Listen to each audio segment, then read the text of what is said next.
Episode 10 of my journey takes us to another orienteering event, then on to Palouse Falls and a wonderful winery.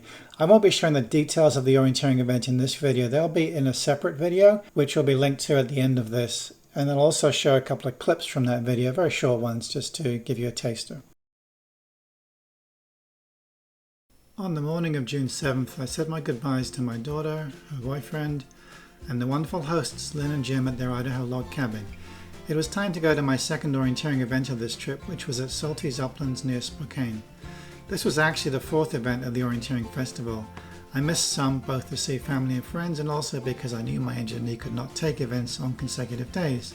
This was a gloriously sunny day for the drive south into Washington State and on to the event.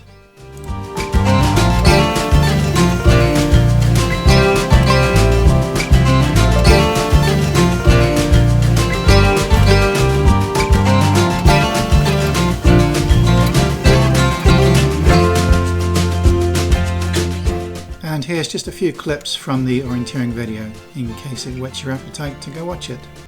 I wanted to do brown. I thought red and green. You are on the brown course. It's also the green course. Yeah. I thought it was further over, but this could be it. Plan for 5 to 6 was basically to go straight. The feature for the control was a spur, and I thought it would be pretty easy to spot in the open area. There's going to be more up. So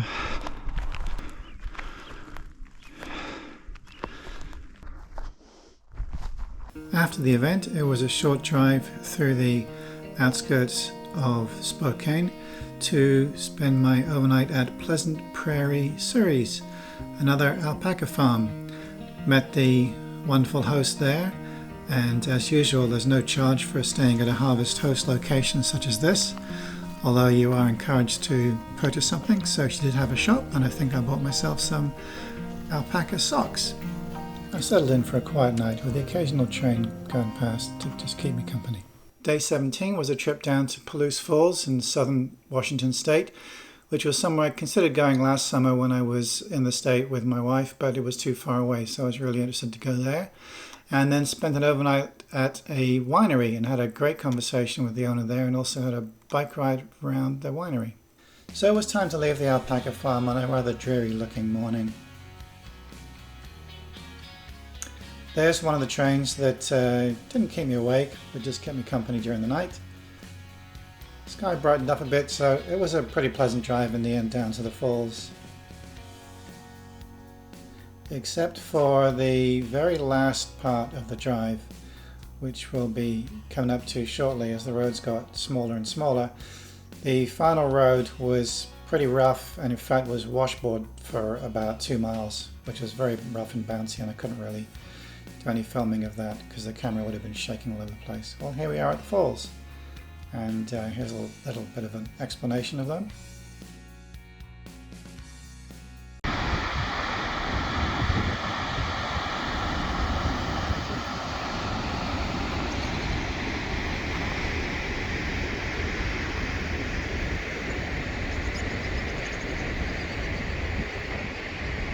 I really enjoyed seeing them. Had a quick lunch, and then it was off for the afternoon drive. After getting out of the state park, I had to go across that mile or two of really rough washboard roads again before I was back onto the smaller lanes and onto the highways, and then back onto some smaller roads. Here we are approaching the winery. I really enjoyed my time at this winery. The owner, Jason, was a wonderfully engaging person, great guy to talk with. He told me about the history about the place. He enjoyed orienteering as I explained it to him.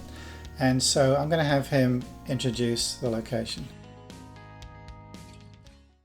I'm Jason Merriman. I'm the owner and winemaker at Requisant Cellars, and we also have an active farm here with apples and cherries, wine grapes.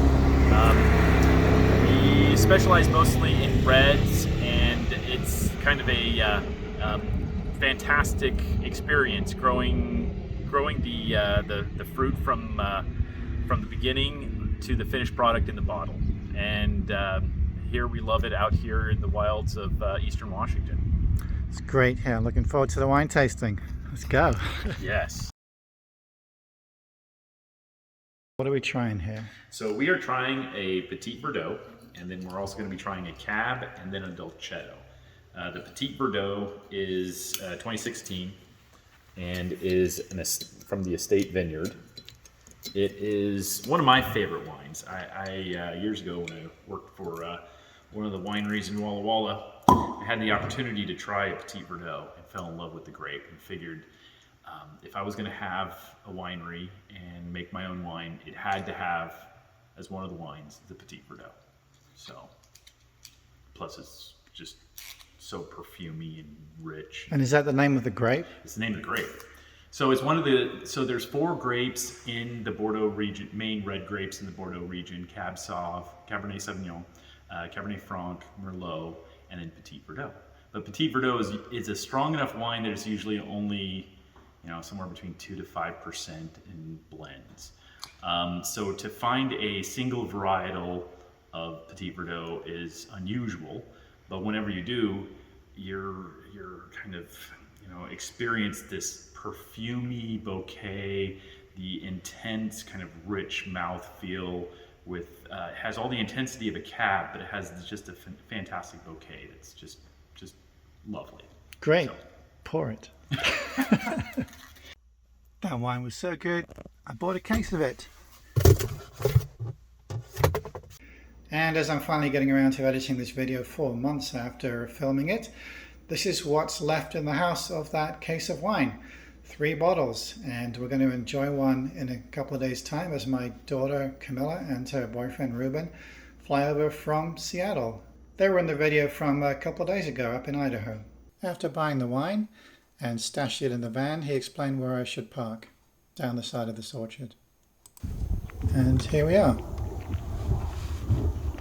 Then I went on a short bike ride around the farm and winery. That bike got really dusty being in the back of the van in all the rain and dusty roads. So I just gave it a wash, now we'll go for a ride. Did you try his wine? Yeah, I bought a case.